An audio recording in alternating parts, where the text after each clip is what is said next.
Ladies and gentlemen, boys and girls, my youngins, we back active. Welcome to Lead Through Sports Spotlight, episode 15. Tonight we have Alecia Bell. She is a former University of Delaware graduate, a former Lenore Ryan graduate, a former HU graduate. She's a three-time MVP. You know what I'm saying? A real three-time MVP. So we're going to get her in here in a second. I'm about to add you right now.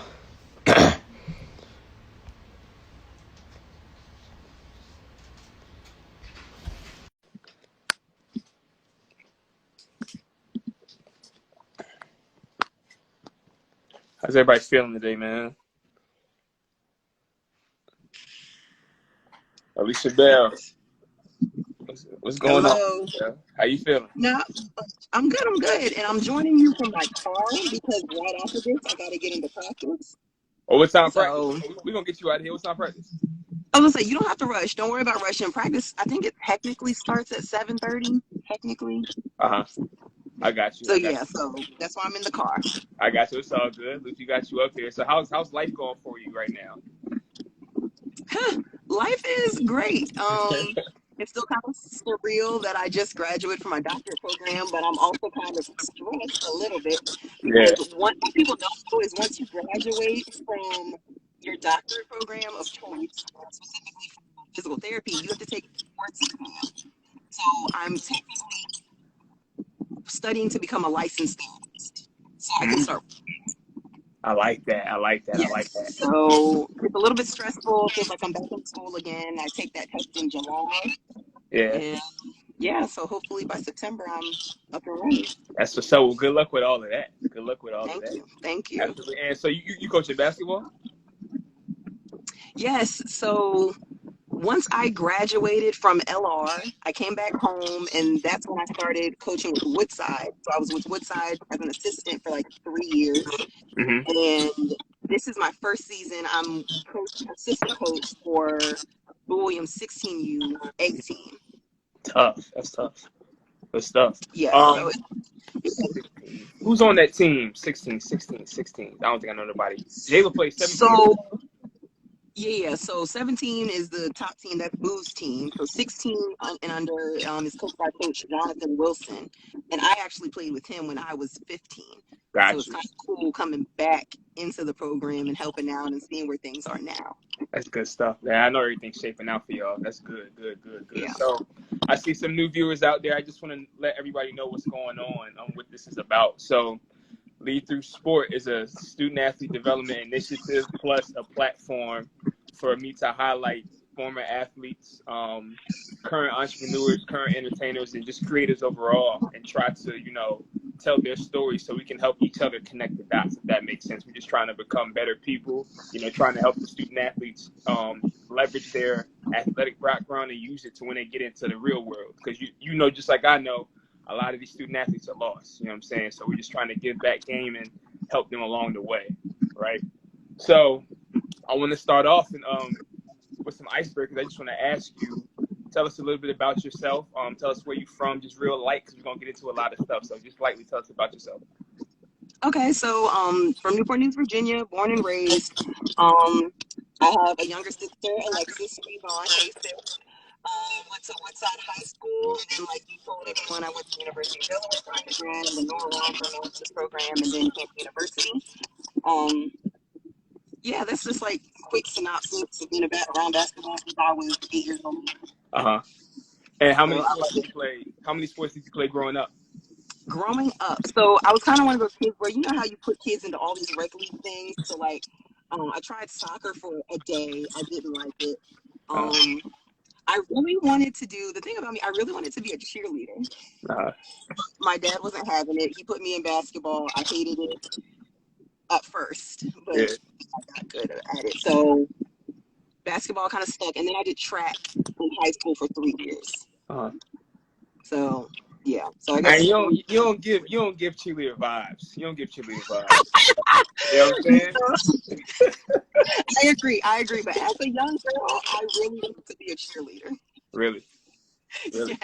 So what separated basketball from track? It's just better, or what was it? I don't like running. I really only did track to stay in shape. However, I was good at it. I actually won the district in the 800 my sophomore year. Mm. Um, but yeah, it was just something to do. It wasn't something I really wanted to stick with. Uh-huh. But I, yeah, basketball was just something I had a passion for, really. that makes sense. That makes sense. So let's transition to your high school career because you had a really good one. I think I noted this when I interviewed Yanni. Y'all were 79-8 or something like that. That sounds about right. I do know my senior year, we only lost 2 games. I think we might have been 21-2 my senior year. And then my junior year, we were really good as well. High school is probably the point in my basketball career that is near and dear to my heart. That was my Uh, favorite time to play. Um, and I'm going to kind of repeat a little bit of what Ayana said. Those girls to this day are my sisters. Ayana, Ice, Adrian, Ashley Dillard. All those girls I played with, I had been playing with since I was 10 years old. So to have the season that we had my junior and senior year, it was just kind of like an accumulation of all the hard work we were putting in for my 4 years at Woodside. mm, Similar to Ayana, when I was in 8th grade, I was playing JV.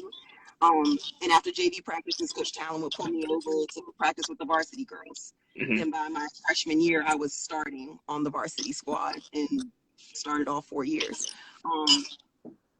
Yeah, it's just high school is where I had the most fun. It's where I kind of grew the most as a player. Uh-huh. And Yeah. what made you grow as a player? Was it them pushing you? Was it like what was it? Where'd that come from? It was a combination of the talent that we had as well as having fun with it. Mm-hmm. Am I like do we have feedback or does it sound okay to you? It sounds like it could be a little better, but you sound good. You sound good enough. Okay. All right. Can you hear me now? Yep. Okay. So yeah, like we pushed each other in high school. I remember like vividly, almost every practice, it would always be the starting five playing against the rest of the team. So it was like 5-on-7 or 5-on-8 every practice. And in the end, like when you're playing 5-on-8 in practice, you can't, when it comes to playing 5-on-5 in a game, that feels like nothing. Yeah, facts. Went hard all the time. Coach Talon had a high expectation of us. He never lowered his standard. Even though like, cause me, Adrian, and Ayana, we always called ourselves the big three. We could Uh-huh. be scoring 15 points in a game, but if there's one thing we're not doing right, he's going to get honest about that. Mm-hmm. So it's just the standard that was set for us was always the standard. Mm-hmm. So it's like, yeah, if you're going to play at a high level, you're going to have high expectations, and we're never going to let you come down for that. If you're up on a team by 20, I don't care. You're going to keep that high level of playing. So yeah. And it's crazy because like I feel like teams, I don't know if they do it now. I think they do it more now. Like when you're up, I never understood why like when teams go up, they start like doing whatever. mm-hmm. Because you're gonna formulate bad habits like that. I never understood that. It's like, yeah, you still gotta put your foot on their neck because we're practicing for the next game. Like it's bigger than just this game, you know what I'm saying? Yeah. Absolutely. So I want to ask you, talk about the standard. And I meant to ask Yanni this too. Yanni, you can answer this in the chat box too, because I do want your response. What is y'all call it the Woodway? Or is it the Woodway? The Woodside Way. The Woodside Way. What is the Woodside Way? The Woodside Way, it's just like, it's the standard of excellence. It's just like being your best self at all times. And I feel like that's also kind of just like how you perceive it. During our time, Woodside was a powerhouse. And so we expected everybody, whether you played 40 minutes or however many minutes you play in a high school game, 38 minutes, or whether you're on the bench, it doesn't matter. Ice is saying Woodside Way is the only way, period. Salute. I ain't mad at it. Exactly. So it's just like, I don't know, like I said, just not lowering your standards, high expectations at all times. It's hard to explain. It's just like taking pride in playing for your school, taking pride in playing with your sisters, like just wanting to do your absolute best. Facts. I can relate to that. I can relate to that, definitely. So did you have a role? Were you a captain or anything like that? What kind of role did you play in that department? See, high school, yeah, you could say I believe me, Adrian, and Ayana were captains. I don't think we officially named captains, but it was just more like a leadership role. Yeah, y'all probably ain't need him. Y'all was running through the district. Let them know. Yeah, so my role on the team was, essentially captain, being a leader. I don't know, being a scorer. Mm-hmm. That was, I would say, what my role was on my high school team. Mm-hmm. Yeah. Okay. That works. Well, it sounds like I know you had a great high school career. So now we're going to go into college, and we got a lot to talk about at college. We got a lot of layers because you were 3-time MVP. I'm talking about off the court. You feel a me? lot of college. A lot. So before we get into college, I got a game for you. Oh boy. Okay. So we're going to play random rapid fire, and I'm going to ask you a series of questions that's going to come out of nowhere. It can be about anything. Yeah, I might surprise you. I don't know. Okay, All right, we'll see. And you got to answer within 3 seconds. If you don't, I'm going to move on. 3 seconds. Okay. 3 seconds. All right. 3, 2, 1. Describe your school journey in one word. Long. Favorite part about being a Delta? We're the best. If you could go back and change one thing in your life, what would it be? Ooh. Next. Come back. If you could change one thing about the world, what would it be? Racism. Beach day or hike day? You said a beach day or what day? Or hike. Taking a hike. Beach. Hill workouts or weight room workouts? Weight room. What is one thing that is overpriced in life? Weave. I lost my spot.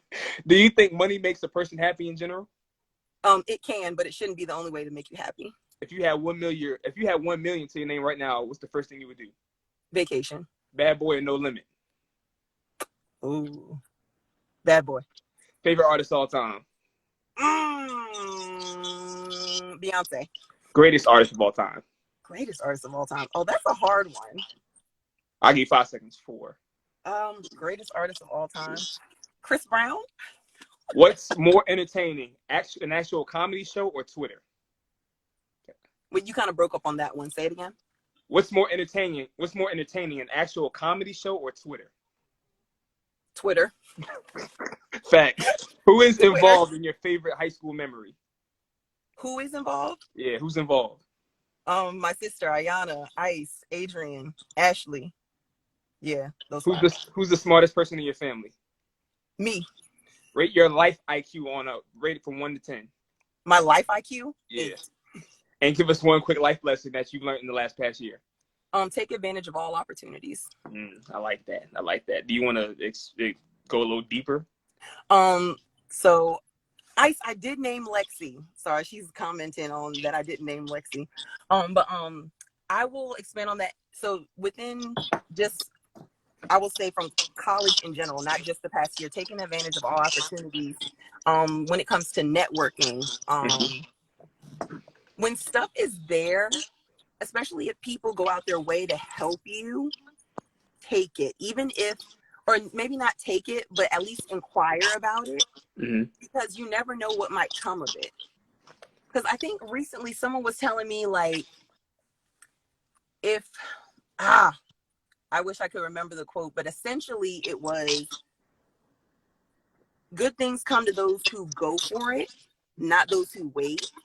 Because, like, say you apply for a job and you're just like, I may not get it, and you get it, and you may get it, not necessarily because you're the best candidate, but say you get it because you were the only candidate. But you would have never gotten that job even if you didn't apply for it, if that makes sense. So just go for all opportunities, network a lot.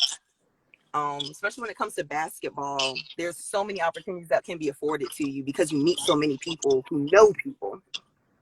Thanks. So I think that would be something that I learned, especially with where I am now. I've gotten a lot of places because it's people who know me or know my parents or something like that. That's real. So I taught one of my RTTO class sessions today to the high schoolers, and one thing that I taught on and I told them was activity creates opportunity. Yes. You know what I'm saying? Like if you're highly active, like if you know what you want to do and you're highly active in the process of like reaching it, if you're being seen, like you'll eventually get it, but you're not gonna get it laying back and not asking for it. You, like you said, you got to Absolutely. go get it. Good things come to those who go get it. So Mm-hmm. activity creates opportunity. Go get what you got to get, as you did. Yes. And we're gonna get into that now. So let's take it to college. Basketball aside, your first year of college, like your first week, take me through that first year. What was it like adjusting to the college life? Like just having time on your own, time away from Mm-hmm. parents, you could do what you want. Tell me about that and how'd you manage it? It was a slight adjustment because we as freshmen, and I see one of my college teammates is on. Hey Jade. We came in as freshmen in the summertime because we had summer school. Uh-huh. And at that time we were only taking like 2 classes, so it wasn't too hard. But with those classes, we were also doing workouts, we were helping with camps. So it was definitely an adjustment when it comes to time management and making time for yourself, making time for school, making time for your studies. Mm-hmm. Being on my own, I was fine. I was up in Delaware.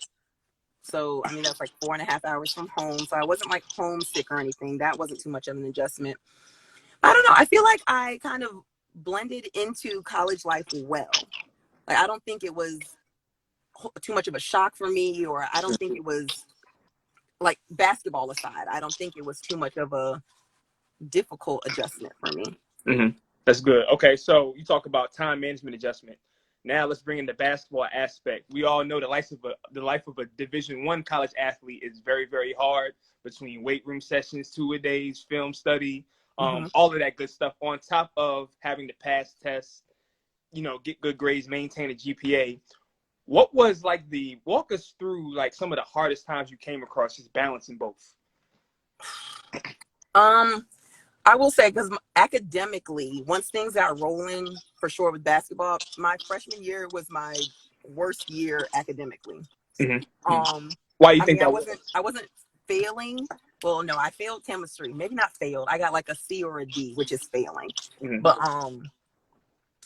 it was tough just because the curriculum was harder.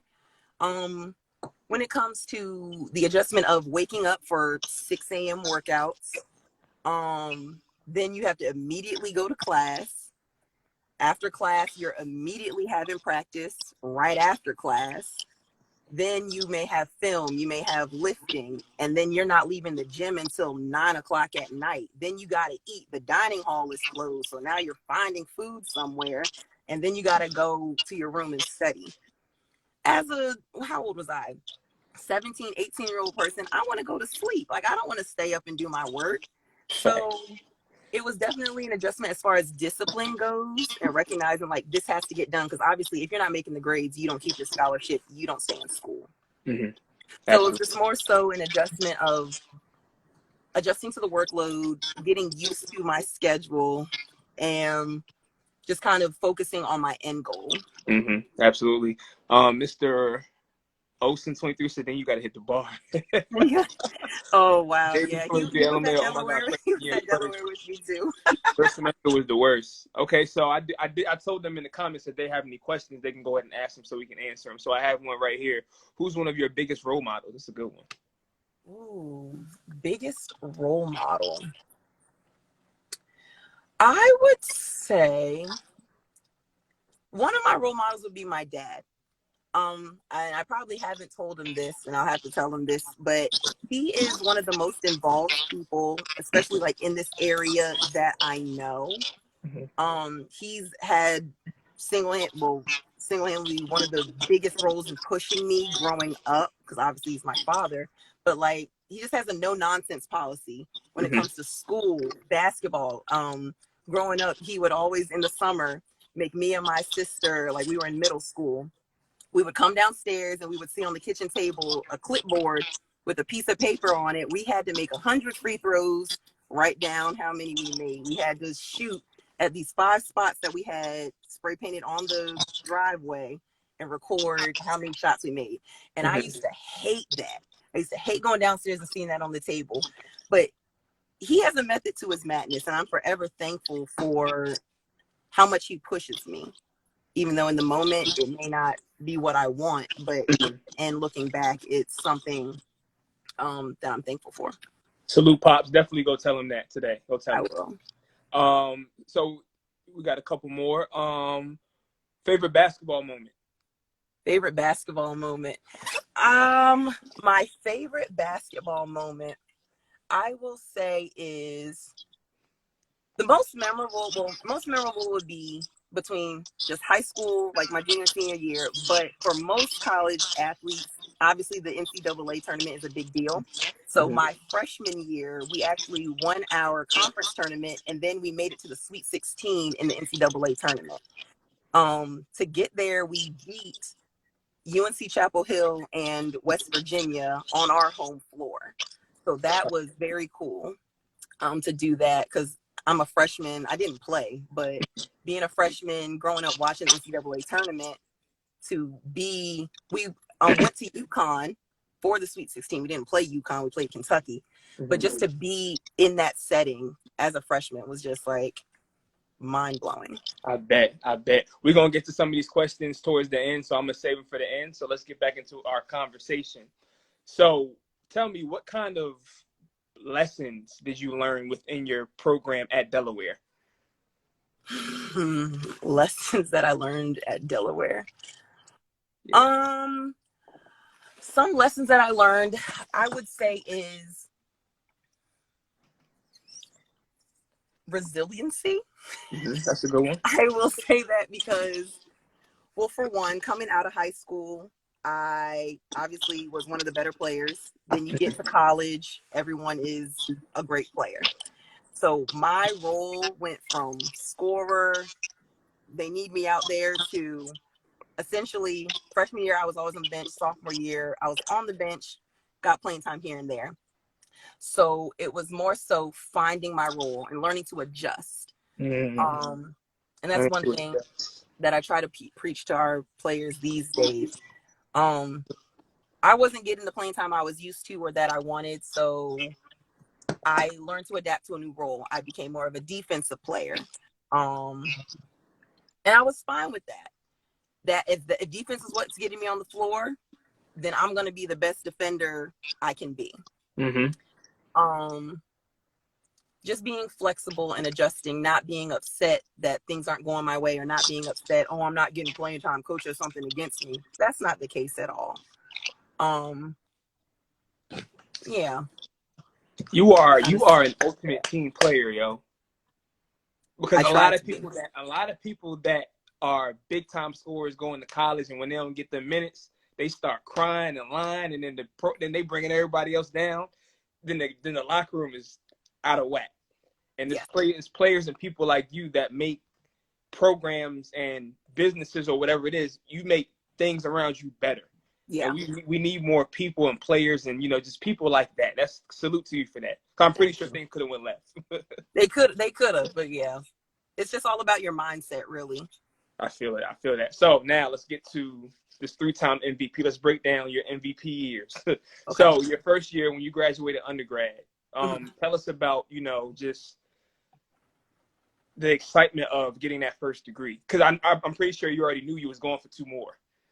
So kind of tying into that. So I actually only got my master's because I had a 5th year of eligibility. I broke my leg my junior year of undergrad. So I had I missed that whole season, had another year of eligibility. I initially wasn't going to take a 5th year because with college basketball, it is a business. So the business part of it kind of overshadowed my love for the game. So part of me started to lose a little bit of love for basketball. So I initially was not going to take my 5th year. I was going to just graduate on time and be done with it. However, I had already known I wanted to be a physical therapist. And I said, okay, and I'm going to be honest and transparent here. I was graduating undergrad with a 2.9 GPA because I started off slow academically. So I graduated undergrad with a 2.9, and me thinking, okay, I know I want to be a physical therapist. To get into physical therapy school, they're not looking at anyone below a 3.6. So I'm thinking, okay, let me take this 5th year, get my master's, so that way that can help me get to where I want to be. So it wasn't until maybe 2 months before graduation from undergrad that I decided that I was going to take a 5th year and go for my master's. Oh, so that wasn't always in the plans far back. That just came about. Nope. Yeah, it happened. Again, opportunity presented itself. So I was like, you know what? This is me thinking into the future. I know basketball wasn't what I wanted to do after college. I knew I wanted to be a physical therapist. So I was like, okay, thinking strategically here, what's going to help me get to where I want to be? So taking that 5th year allowed me to get my master's. I graduated with a 3.6 in my master's program. That next year I was in physical therapy school. That's tough. So the master's year was a 1-year program. It was a 1-year program, and it worked out perfectly because I only had a 1-year scholarship. Most schools had a 2-year program, and only 1 year would have been covered. So I would have paid for the other year. So it worked out. There was nothing but God, honestly. That's real. I was able to find a school that I liked with a 1-year program that had a degree in what I wanted to major in. So if it was a 2-year program, would you have paid for it, or would you have did? What do you think you would have done? I guess I would have paid if I had to, but my goal was to not pay for anything. Got you. So yeah. Now you go to HU and you get you're in a doctorate program. Tell me, how many years was that, and what was that journey like? Because that doctorate, like from undergrad to doctorate, that level of work, different. So my doctorate program was a 3-year program, and some of my classmates are on. So hey, classmates, hey, doctors. What's up, classmates? What's up, classmates? It was a 3-year program. First semester was hell. It took a lot of, again, learning to study, learning how to time manage, and also a lot of partying. So Fridays were always we do no work, we enjoy each other, just take the night off. So that was just like another, like I'd been in school for 5 years at that point, like college for 5 years. And again, I was learning how to time manage, how to study, how to adjust again for the 3rd time. So it's just all about finding balance, really. Balance is definitely key. Balance is definitely key. So let's fast forward now into the present. Give me a list of jobs that you've had ever since you graduated, if you had any, because it sounds like you ain't had no time for that. But if you had some, let me know. So thankfully in undergrad, I was able to, over the summers, work at the physical therapy clinic on campus. So yeah, University of Delaware has a clinic on campus. So I would work there over the summers. Then once I graduated from once I graduated from Lenore-Rhine, I started working during my gap year at a physical therapy clinic in Williamsburg. So really, I've only worked in physical therapy clinics, essentially, either as a tech or a receptionist. So yeah, I've only worked. I do DoorDash. That's a job. That's definitely a job. I need money somehow. Yeah, you gotta get to it. It's all good. Yeah. So those are the only jobs that I've had since graduating. I'm not working right now. I got you. So for the people that don't know, walk us through what being a physical therapist is all about. Walk us what you guys do and stuff like that. So, as a physical therapist, essentially we are helping people rehab and work back to their prior level or as close to their prior level of functioning as possible. So whether that's coming from an injury, surgery, weekend warriors. They also work with people with neurological issues like strokes, spinal cord injuries. We work with kids who may have birth defects or issues from birth. We can work with older adults, like in nursing homes and rehabilitation settings. Really, physical therapy, you can work in so many different settings. And I've realized in my time as a physical therapy student, a previous physical therapy student, a lot of people don't know what physical therapy is. A lot of people think it's just massaging people or kind of like personal training. But essentially, it's just trying to get people to be back functioning to where they can return to their normal life. Got you. Makes sense. So tell me, what interests you about it? Like just the whole field in general. What makes you want to work in that field? What made me want to work? It comes from being an athlete. Like I said, I broke my leg my junior year in college. And even before then, I knew I wanted to work in the sports setting. My goal, and I'm not going to even say goal, I will be working as a sports physical therapist in the future. That is my end goal. I want to work with athletes. So once I got to college, I knew I, one, wanted to help people, and two, wanted to be in the medical field. Mm-hmm. So with that, initially I wanted to do athletic training, but then that eventually became me wanting to do physical therapy. So it's just the interacting with people, wanting to help them get better. Yeah, I have a servant spirit, I will say. That's good. So That's good. that kind of Need more like you. Definitely need more like you. So this is the part where I'm going to connect some dots here so I can show people how you can literally lead through sport. Mm-hmm. You mentioned coming from high school to college, you were a big time scorer in high school. Mm-hmm. You get to college, now you have to become a defender, something that you necessarily don't want to do, but you do it. And you said two things: adjusting and adapting. That's two things that you had to do. Mm-hmm. Your journey to becoming a doctorate, you had to, adjust to different levels of schooling. It might not have been necessarily something that you wanted to do, but you knew you had to do it because it's something that you love. Yeah. Correct? Yes. Do you feel like that adjustment in college, within your college basketball program, do you think that helped you be more, equipped to deal with the schooling and doing what you do now? Absolutely. There's a lot of things that I use from what I've learned as an athlete to now as an adult. Whether that be, again, being adaptable. So if you're working in a setting where you're working with multiple people, which physical therapy, you often work with other physical therapists or physical therapy assistants, rehab techs. You have to be adaptable to schedules. You have to be adaptable to the patient's diagnosis and how things are changing with them. When it comes to like leadership skills that I've learned, leadership and communication skills that I've learned as an athlete, I feel comfortable talking to pretty much anybody and communicating with anybody in the work setting. Those are the top ones that I can think of off the top of my head right now. But if I were to sit and think about it, there's so much that translates from athletics to the real world. It's crazy. Absolutely, you're right, and I'm glad you gave us those few because they literally, this is my whole point. Like everything that we do in sports translates to life and your career. It's literally a domino effect. That's something else I teach on too. In different areas, excuse me, I'm sorry, talking too fast.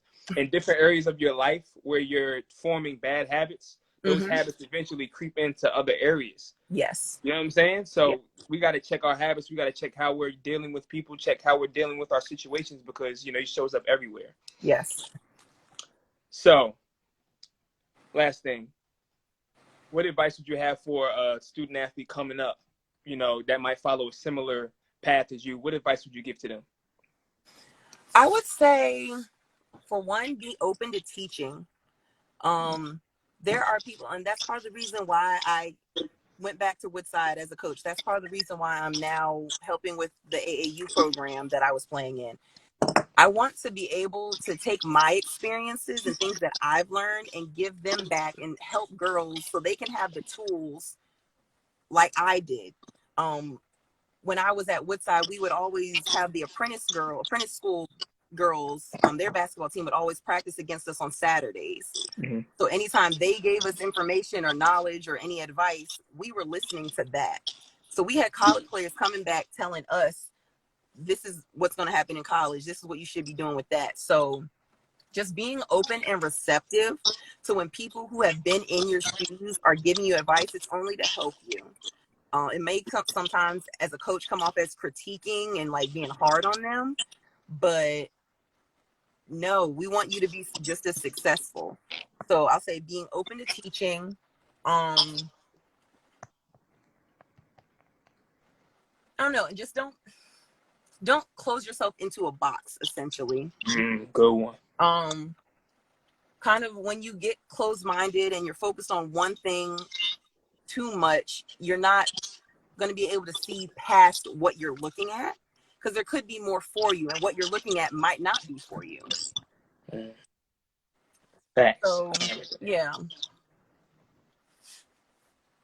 Well, Alicia, you dropped some really good jewels on us. I appreciate you coming through and taking time out of your day to come give back as you get ready to do in about an hour. Really appreciate the time. No Now, problem. real quick before you go, I do want to go back and up and answer some of these questions that I missed because I want everybody to get involved if I can. Let me see if they're still up here. Did you answer what's your biggest accomplishment? My biggest accomplishment? No. My biggest accomplishment is graduating with my doctorate. I'm 26 years old and I'm a doctor of physical therapy. Like, that's wild to me. Like, my friends, they call me doctor all the time. And I'm just like, That's this is extra real. wide. That's extra wide. And if you on this right now, give my sis some snaps. Give her some snaps. That's tough. That's absolutely tough. So Yanni said, what would you say was the difference of playing Division I and Division II? Ooh, Division I and Division II. I would say basketball wise, like on the court, I wouldn't say there's much of a difference. The biggest differences that I saw came more like financially, like when it came to Delaware, we had all this gear, Nike coming at us all the time. And then when I got D2, it was like not as much, or like, I don't know. But yeah, like when it came to competition and everything, competition was still the same, still high level competition, everybody competing. My teammates at Lenore Rhine were great. I loved my time there. But yeah, I think more of the differences came like off the court. Mm-hmm. Things that you don't really see. Got you. Looking for some more questions. Let me see. And if y'all have any more, we have a few more minutes. Go ahead and drop them while we here. I think that's it right here. Let me go. I had a couple in my questions. So 18 minutes ago, Javin_Jer said, who was the best player you played against during your time at the FCA camp? Oh my God. So in 2016, I went to a Fellowship of Christian Athletes camp as a camp counselor, and I played one-on-one against Javian, who put the question in the chat, and I lost. And he won't ever let me live it down. My man's trying to get his points. So give my man his points. Oh my gosh. That's funny. And I got one more in this box. My girl Ebony, I am Ebony Love. What's up? If you're still in here, she said, how has your basketball experience helped you to overcome adversity in life? Ooh, help me overcome adversity. It just taught me I've learned how to bounce back from pretty much anything. Like I said, I learned how to adjust coming from being a leading scorer to a role player. After I broke my leg, I learned how to not only play basketball again, but where was I going with that? See, sometimes I talk faster than my brain goes. Same. You good. Same. Relatable. But yeah, just learning to adapt and just be resilient, not give up on myself, and learn that a lot of things are mental. Often it's easy to give up and be like, dang, like my leg is done. There's no way I can get back to the level I was at. No, it's like being strong mentally as well as physically, being able to adapt. Those are a couple things that I've learned when it comes to basketball. Good stuff. My boy Steven, what's up? S. Mace, he said, do you plan to start your own practice one day? I do get that question a lot, and it is a possibility. I know when I was younger, I was very set on having my own practice. Like I said, my goal is to work with athletes. So whether that be college or the professional level, I will be there someday. But it's something that's on the table. It definitely is an option. I'm not closed off to it. But that's like not number one priority for me. Got you. See if I have any more questions in this box. But that was pretty much it. I think we had answered all the questions. Hey, look, you understood this assignment. You came and dropped gems. You know what I'm saying? I appreciate you for that. Definitely appreciate you for that. No, I'm just sharing my experiences. And what I've learned. That's real. Definitely. Whenever you get some time, like there's a lot of things to be done in the area. Yeah. Like we need to come up with something for these athletes. Something.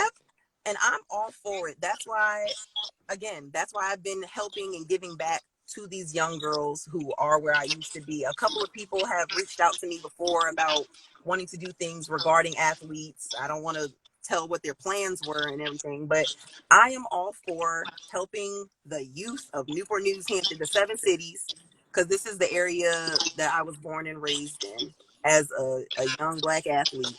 So, hey, if we can come up with something in any way to help around here, let's do it. Let's do it. Let's do it. I'll definitely be in contact with you soon. I just want to tell you, I'm proud of you. Good luck with everything you're going to do, from here on out, and just keep grinding. And Thank you. I appreciate it. Thank you. Absolutely. Y'all need to let me know when I need to pull up. Hey, we got you. You already know what time it is. Exactly. Like, we all in. You got to get my girl Motley in here soon. Oh yeah, I got some with Motley coming. Absolutely, right. Definitely. So where can we find you at? Where can we follow you at if the people want to see more of you? So if you don't know, now you know. You can find me on Instagram and Twitter at Alecia B, ALECIAB _.